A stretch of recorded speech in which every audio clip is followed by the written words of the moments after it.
Lesson 88. Hunger, Durst. Lisa, I know that in this lesson we're saying Ich habe Hunger, and that's how you say I am hungry, but I've also heard Germans say things like Ich bin hungrig. Yes, you can also say that. So the word, am I saying that right? Hungrig? Hungrig, yes. So hungrig is an adjective that means hungry. Right. And that's how we say it in English. I am hungry. So you could say literally, I have hunger, or you could use the adjective hungrig. Still not convinced that I'm saying that correctly.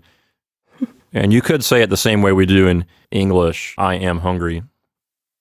Let's see, is there also a corresponding word for thirsty, like durstig or something? Yes, it is. Durstig. Oh, there is? Okay. Say it again for me. Durstig. Durstig? Yes. Okay. So that's legitimate German, right? To say, ich bin durstig. It is. Okay. That's actually a nice way to expand your vocabulary if you want to. You can look if there's an adjective that is quite similar to the noun, or you could also look for a verb that's matching the noun. And that way, you get a lot more words in an easy way. And I see that same ICH ending, like wirklich.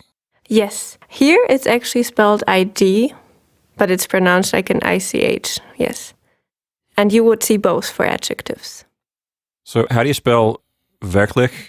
Wirklich? Wirklich you would spell with an ICH at the end. Okay. So hungrig doesn't end with the same ending? No, that one would have an IG. Oh, so IG just sounds the same. Okay, I get it. This is something our listeners might be interested in.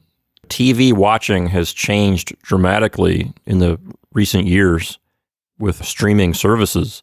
One of my favorite things about these services is that sometimes you can actually change the audio track to a different language.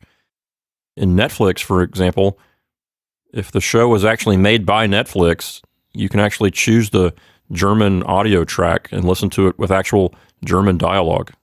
That's where I learned the word wirklich. Because people say, it means really, right? So people say really all the time. They do, yes.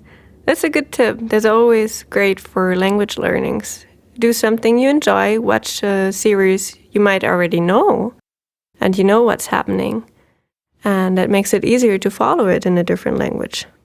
Yes, I'll do that with a series I've seen in English, then watch it a second time in German, and you wirklich pick up a lot of words. One word I learned was Schicksal. It means destiny, right? Right. You learn all kinds of words depending on what the show is. Schicksal can also mean fate, right? Right. Of course, this is in no way an advertisement for Netflix. So listening and watching can be a great way to learn a language. What I do often is put the subtitles on English, but the audio track on German. And let's face it, without computers and the internet, none of this would be possible. The technology has just brought us so many new ways to learn.